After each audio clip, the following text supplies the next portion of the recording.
Hello again and welcome to the program. This edition of Newsroom series covering Nigeria's South-South. I am Bukola Koka, but first we'll start with the top stories.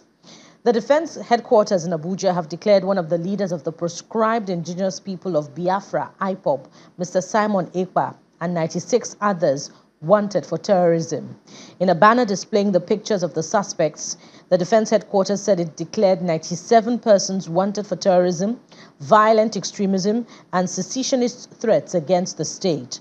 Prominent among the persons wanted is the factional leader of the proscribed indigenous people of Biafra, IPOB, Simon Ekpa. You can find the full list on our website, channelstv.com. The Yobe state government is set to become the first state in Nigeria to domesticate the national policy on internally displaced persons after 12 years of existence. Governor Mai Malabuni, represented by his secretary to the state government, Baba Malam Wali, at a special session with development partners, says Yobe state will allocate 5% of its 2025 and 2026 and 2027 budget to support durable solutions for IDPs. Community devastated by the Boko Haram insurgency in Yobe State, northeast Nigeria. Over the last 5 years, Yobe has successfully embarked on a rebuilding process to make life more meaningful for the returning residents of host communities. Part of this process will see the allocation of 5% of the state's next 3 budget cycles between 2025 and 2027 to support durable solutions for IDPs within the state, positioning Yobe to become the first in Nigeria to domesticate the national policy on internally displaced persons after 12 years. I am therefore delighted to inform our partner that the Yobe state government commits to allocating 5% of its annual budget for a period of 3 years from 2025 to 2027 to support the implementation of durable solutions within the action plan. This is a demonstration of the administrative commitment to addressing this protracted displacement. This proactive approach by Yobe State aligns with the United Nations Secretary General's agenda and the global imperative to effectively address displacement challenges. As I welcome you all here today, let us be guided by tailoring the national policy on internally displaced persons to the specific needs of Yobe State, and with a focus and aspiration to respond to the UN Action Agenda call for durable solution. This will guide us to have a documented policy that will comprehensively address the immediate and long-term needs of IDPs and host communities within our state. We talk a lot about durable solutions, and that's really, as has been said, coming from the people. You know, what working with the people, whether they return, whether they locally integrate, whether they relocate, and also working with all of the capacities, institutional and the people in Yobe, to really understand what is needed for that long-term approach, to come together with all actors and stakeholders and make sure that we build something that lasts. Other donor partners in this project are the World Bank and International Organization for Migration, who pledged to work with the Yobe state government and host communities to ensure displaced persons return to their ancestral homes in a dignified manner. We've allocated some of our humble funding for this year and hopefully the 2 or 3 years to come to support durable solutions in Yobe State. As mentioned by our ambassador to His Excellency the Governor, we're also committed to support you in any way we can to increase the visibility of Yobe State as well. And we also have human resources available. So I'm really eager to work with all of you, representative IDPs, representative of youth, representative of women, to really make that happen. And also the biggest other part, because I don't think there's much talk about cohesion and if there's no jobs and economic opportunities and livelihood.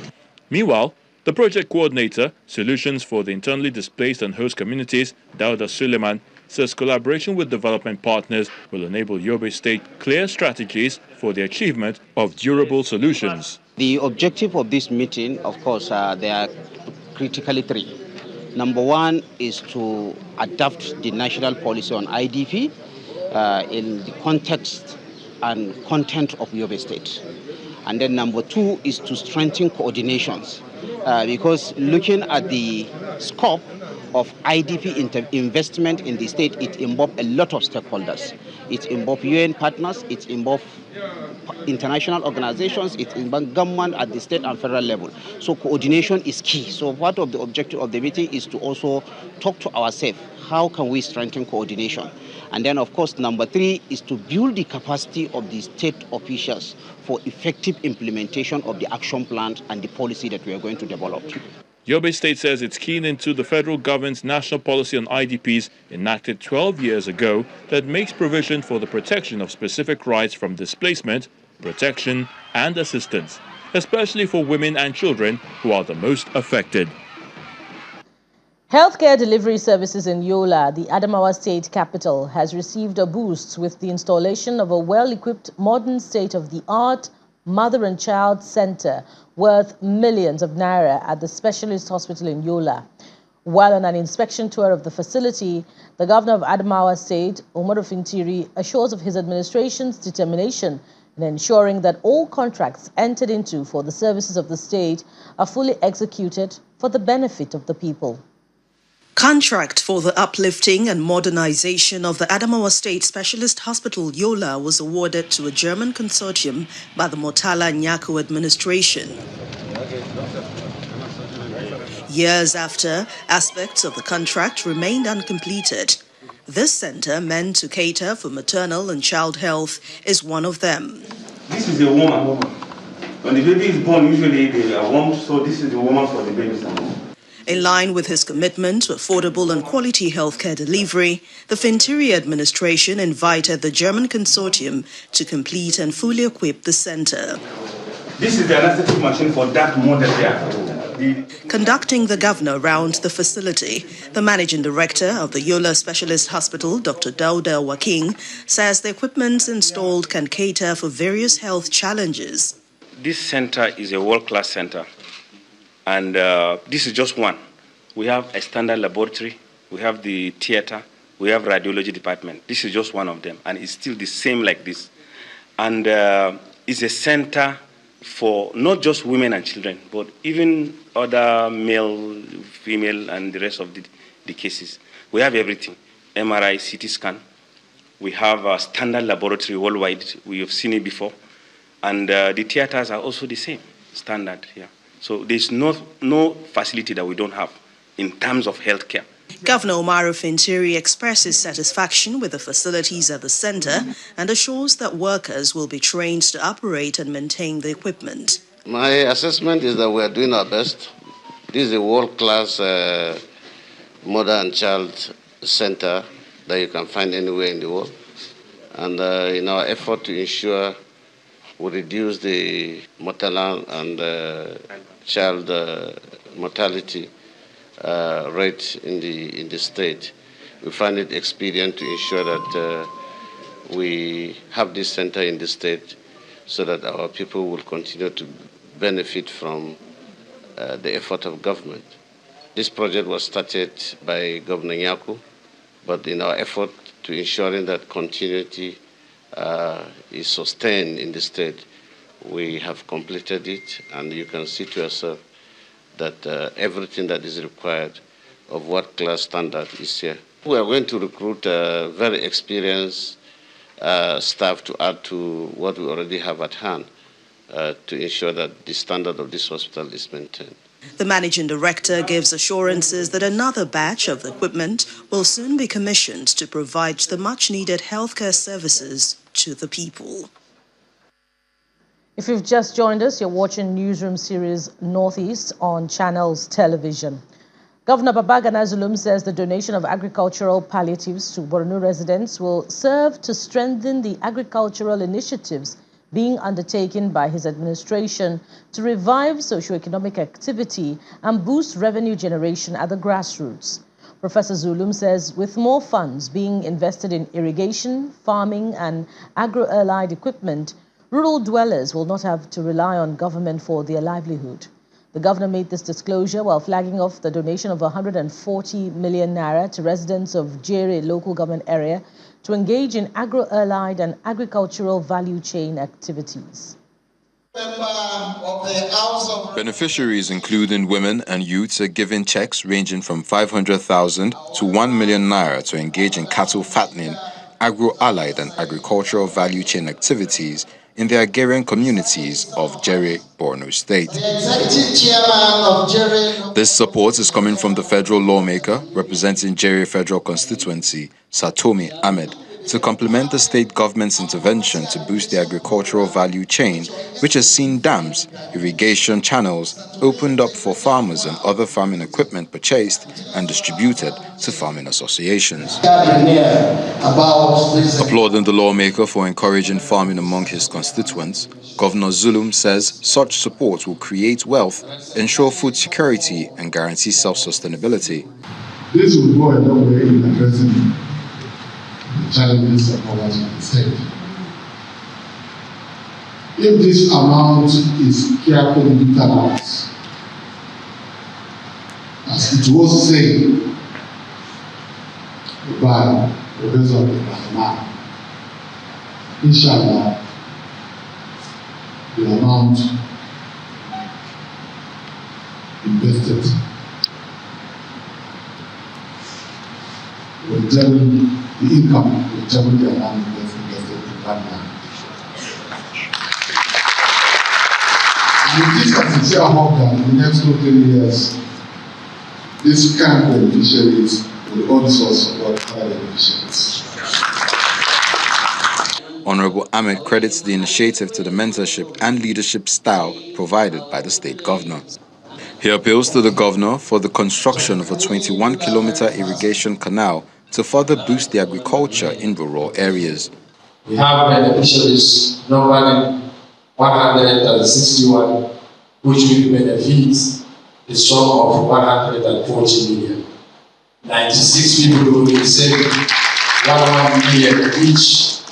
42 will receive 21 million naira. 24 women leaders of our local government will receive the sum of 20 million naira. This and Your Excellency, this cannot come to reality without your able support. Your Excellency, we plead with you to show your commitment to the general goal by building an irrigation canal from Medina to up to the Koshebe axis of Mafa, where 21 kilometers of canal with a lot of tributaries that can generate billions of naira to the economic coffers of Borno State in future. Both acknowledged the critical role of the military and sister agencies in providing security to farmers last year, resulting in the cultivation of 21,000 hectares of land in Jere local government area. And still to come on the program, Governor of Bauchi State, Bala Mohammed, grants executive pardon to 96 inmates who are serving jail terms in correctional facilities. Stay with us for details just ahead.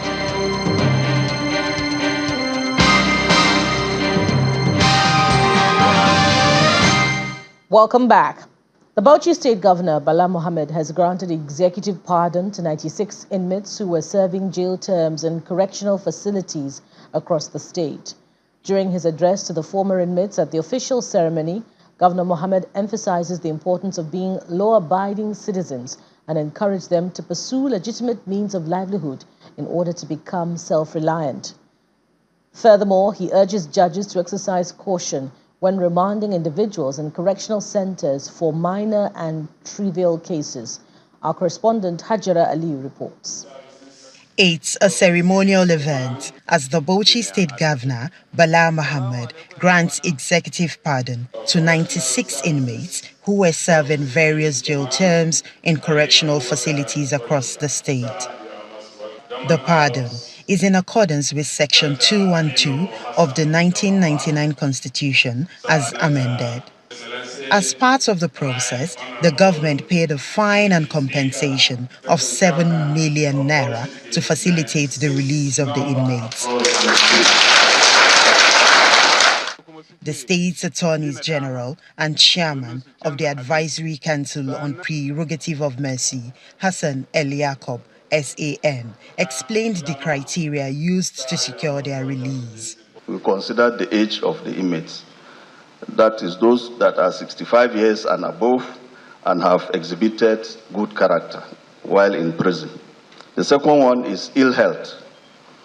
For those who have terminal, severe or contagious illnesses. The third one is for those who have served long sentences, who have been sentenced to long term of imprisonment or life imprisonment, but have served at least 10 years and above, and have also exhibited good character. Governor Mohammed addresses the inmates, stressing the significance of maintaining good conduct once outside the correctional facilities. I have deliberately declined to pardon convicts of capital offences in order to discourage others from committing such offences. The pardoning of convicts is part of our administration's resolve and determination to ensure the congestion of the correctional centres across the state. I would like to use this occasion to request the Chief Judge of the state to prevail on judges, especially judges of the lower courts, to be wary of remanding persons at the correctional centres for simple and mundane offences or even purely civil cases like matrimonial matters. He hands over the release warrants to the Attorney General, who in turn gives it to the Controller of Corrections. Expressing their gratitude, the inmates cheered as the governor generously gifts each of them with 100,000 naira to assist them in their reintegration into society. I'm delighted today. I initially thought I would celebrate Salah in prison, but the reverse is now the case. Governor Mohammed's decision to grant executive pardon to these 96 inmates highlights the state's commitment to rehabilitation, reformation, and a reduction of congestion in correctional facilities. Hajara Aliyu, Channels Television News. And more on Newsroom series, this edition covering Nigeria's northeast. The governor of Taraba State, Mr. Abu Kefas, says his administration is determined to turn around the infrastructural deficit of the state to align with his blueprint, which according to him is geared towards the development of the state in all ramifications. The governor spoke while inspecting some of the ongoing projects within Jalingo, the state capital, on an on-the-spot and first-hand assessment. There, he stated that all hands are on deck to ensure transparency and accountability in delivering the projects before the expiration of 1 year in office. Some of the projects inspected include the Midwifery College in the state and other projects. Governor Abu Kefas and his team are visiting some project sites within Jalingo, the state capital, after residents lamented the infrastructural decay and deficit that the state has faced. We'll just remodel and the entourage's first port of call is the United Nations State Office. Thereafter, the team visits Algon House, then the Presidential Lodge, College of Nursing and Midwifery, and the Kefas International Palliative Market, where food items will be sold at affordable prices to help cushion the high cost of living. Others at the heavy-duty vehicles park, Pantinapu, aimed at decongesting the state capital, the Executive Lounge of the State Airport, College of Agriculture, ultra-modern abattoir, the State Assembly, and some ongoing projects inside the Government House. The State Deputy Governor and the Commissioner for Information briefed the press on their assessment. We want to see the level of the projects, make sure that they meet the targeted period or time we gave them to complete the works, because we want to commission some of the projects before or on our first year in office. So far, so good. And the contractors have actually tried in meeting the deadline. We have given them doing the quality work we expected of them.